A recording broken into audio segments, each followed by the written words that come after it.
മഹാലക്ഷ്മി സീരിയലിൻ്റെ latest episode റിവ്യൂയിലേക്ക് എല്ലാ കൂട്ടുകാർക്കും സ്വാഗതം.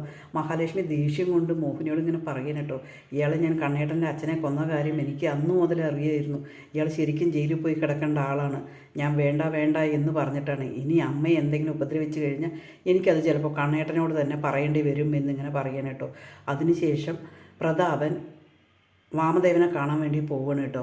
അതേസമയം മേഘനും അവിടെയുണ്ട്. ഏതായാലും ശരി, അവളെ ഇനി ഇങ്ങനെ വിട്ടാൽ പോരാ എന്നിങ്ങനെ പറഞ്ഞിട്ടും അവരിങ്ങനെ കാര്യങ്ങളെല്ലാം പറയണം. പഴയ കാര്യങ്ങളെല്ലാം അവൾക്കറിയാം. ഞാൻ അന്ന് കാലത്ത് ആ കുഞ്ഞിനെ കൊണ്ടുപോയിരുന്നു, പക്ഷേ അവൾ അന്ന് തുടങ്ങി കണ്ണൻ്റെ പിന്നിലാണെന്ന് ഇതുവരെ ഞാൻ അറിഞ്ഞില്ല വാമദേവ. അത് എനിക്ക് തന്നെ വിനയായി. അവളിപ്പോഴും എന്നെ അത് പറഞ്ഞിട്ടാണ് ഭീഷണിപ്പെടുത്തുന്നത്.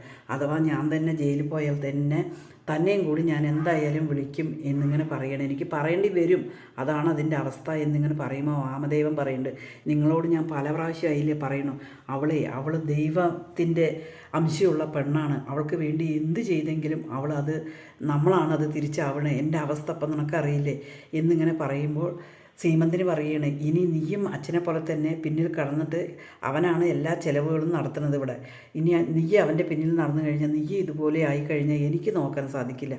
ഇവിടെ ഒരു പെൺകൊച്ചും കൂടിയുള്ള കാര്യം നീ മറക്കരുത് എന്നിങ്ങനെ സീമന്തിനെയും മേഘനാഥനോട് ഇങ്ങനെ പറയണം കേട്ടോ. മേഘനാഥൻ എന്നിട്ട് പറയുന്നുണ്ട്, എന്തായാലും ശരി, അവളുടെ കുഞ്ഞില്ലാതായല്ലോ, ഇനി എന്തായാലും അവൾ അവിടെ ഒതുങ്ങി നിൽക്കില്ല. അവൾ എന്തായാലും മഹാലക്ഷ്മി തകർക്കും, അത് ഉറപ്പായ കാര്യമാണ് എന്നിങ്ങനെ പറയണം കേട്ടോ. അതേസമയം വാമദേവൻ പ്രതാപനോട് പറയുന്നുണ്ട്, നീയിന് ഇതിൻ്റെ പിന്നിൽ ഒന്നിനും നടക്കണ്ട. അവളുടെ പിന്നിൽ ആര് പോയെങ്കിലും അവർക്ക് കിട്ടുന്നത് അടിയാണ്. അതിനനുസരിച്ചിട്ട് തന്നെ നിങ്ങൾ നീങ്ങിയ മതി എന്നിങ്ങനെ പറയണം. ഇനി എന്നെക്കൊണ്ട് കൂട്ടിയിട്ട് ഒന്നും ചെയ്യാൻ പറ്റില്ല എന്നിങ്ങനെ വാമദേവൻ പറയണം കേട്ടോ. അതേസമയം മോഹിനിയോട് പറയുന്നുണ്ട് മഹാലക്ഷ്മി, അമ്മ എനിക്കെന്താണെന്നറിയില്ല, മനസ്സിനൊരു സുഖമില്ല, അതുകൊണ്ട് ഞാനൊന്ന് അമ്പലത്തിൽ പോയിട്ട് വരാ എന്നിങ്ങനെ പറഞ്ഞതിന് ശേഷം മഹാലക്ഷ്മി അമ്പലത്തിലേക്ക് പോകുകയാണ്. അമ്പലത്തിൽ പോയിട്ട് ദൈവത്തിനോട് ഇങ്ങനെ പ്രാർത്ഥിക്കുന്ന സമയത്ത് തന്നെ മഹാലക്ഷ്മി ആ അമ്മ അവിടെ ഇരിക്കുന്നത് കാണും കേട്ടോ. ആ അമ്മയെ കണ്ടതിങ്ങനെ ഭയങ്കര സങ്കടത്തോടെ പറയാണ്, കരുണയുടെ മോള് കുഞ്ഞു പോയി എന്നിങ്ങനെ പറയണം. അതേസമയം ആ അമ്മ പറയാണ്, എല്ലാ കാര്യങ്ങളും ഞാൻ അറിഞ്ഞിട്ടുണ്ടായിരുന്നു.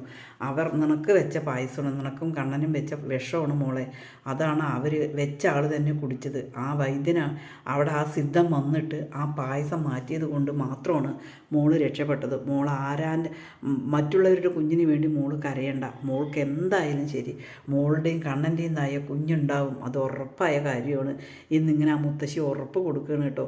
അത് കേൾക്കുമ്പോൾ തന്നെ നമ്മുടെ മഹാലക്ഷ്മിക്ക് ഭയങ്കര സന്തോഷം തോന്നുകയാണ്.